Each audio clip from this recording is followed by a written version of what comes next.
Hey everyone, welcome to Car Talk with Mike DiPaolo, episode numero 6.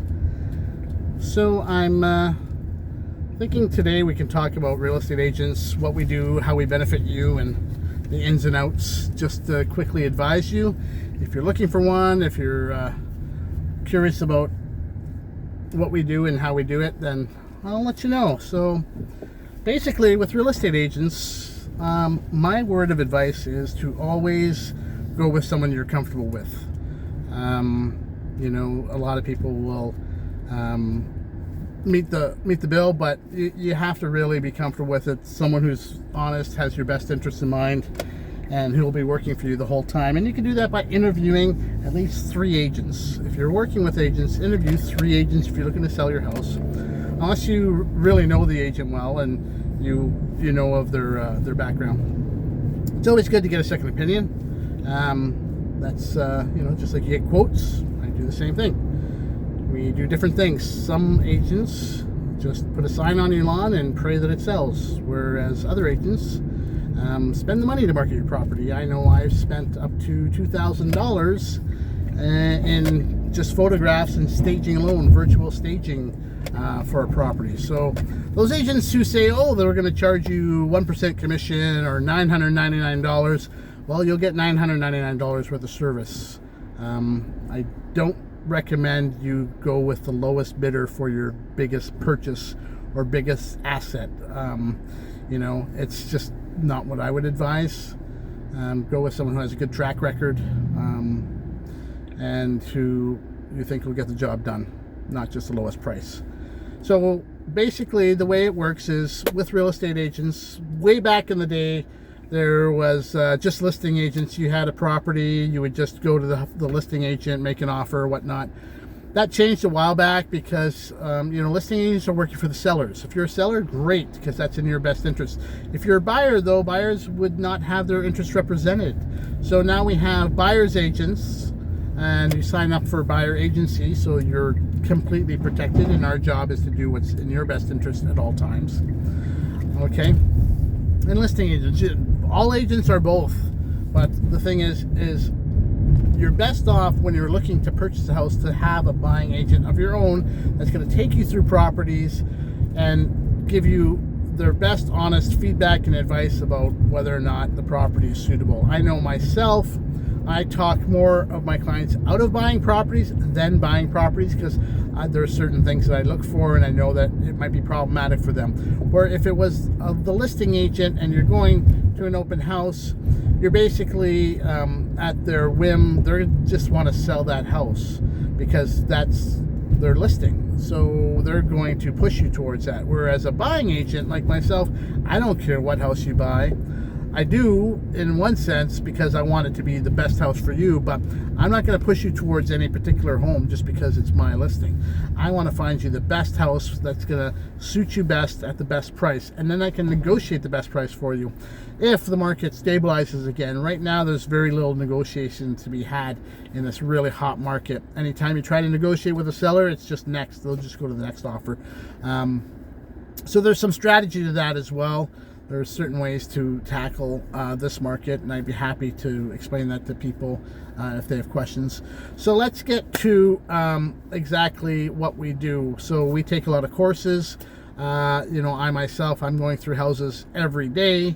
I'm in between houses right now showing, so I decided to make this quick video. So I guess I should follow my GPS. That would be good.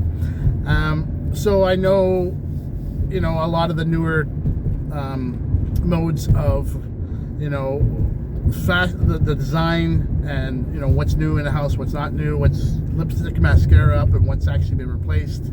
I know what to look for just from experience. So you want to look for an experienced agent as well who's going to help you with that. There are times where I've actually corrected home inspectors just because I myself used to do certain things like install septic fields and whatnot, and also just going through educating myself, I pointed some things out to them. So that's part of it. We get educated. I'm constantly taking courses. I've got certain certifications. I've got a seniors representative, real estate agent certificate, a buyer's accredited buyer's agent, and a seller's representation agent. I just recently got a staging certificate, taking a staging course, although I'm not very good at staging, but I thought I would take it anyways. So that's part of what we do, helping buyers. As a listing agent, obviously I'm going to give you recommendations on what to do to get the best value out of your house, and provide you with a lot of comparables to let you know. And I'm an honest person, whereas some agents may or may not tell you a higher price to get your listing. I know we've seen a lot of that in the past and then try to backpedal. I'm open and honest right from the get-go. I'm like, listen, this is your absolute medium of all the houses that have sold in your area. This is the high point. We can stretch for the high. We can do it what we can to get the most amount of money, and that's my job to do that. But at the end of the day, I'm not going to say you're going to get $1 million when everything else is selling for $800 just to get your listing. Some agents will do that, and then ask you to reduce the price. Okay, so another thing is, how do we get paid? You know, a lot of people are curious about that. The seller always pays a commission, so the listing agent gets a commission from the seller and then splits that commission between the buying agent and the listing agent's brokerage, and then the brokerage gets that cut, and then we get a cut of that as well. So it's really commission split 4 ways between the agents and the brokerages.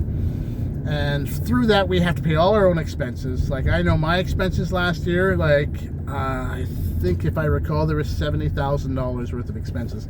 So when everyone's like, oh, you're making a lot of money, but yeah, but we got to pay for a lot of things too, like advertising, marketing, your cars, your traveling. There's lots of times where I've worked for people and I have never gotten paid.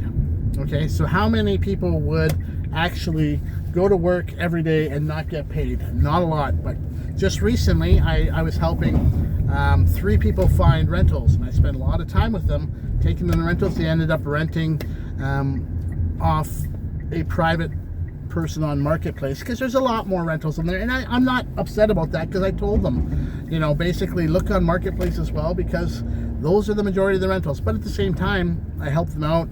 I put 20-30 hours into them, and then obviously I get nothing out of it.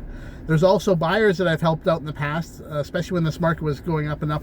I know 2 buyers in particular. I put 6 or 7 offers in on both of them, spent more than 100 hours with each of them, and both of them dropped off the map. They weren't going to buy anymore. One of them ended up moving out west, and unfortunately the other one said she was taking a break, and we were looking at townhouses and then and bigger homes, and then when I came back to her saying, I found the perfect home for you, I know you're taking a break, but this is it.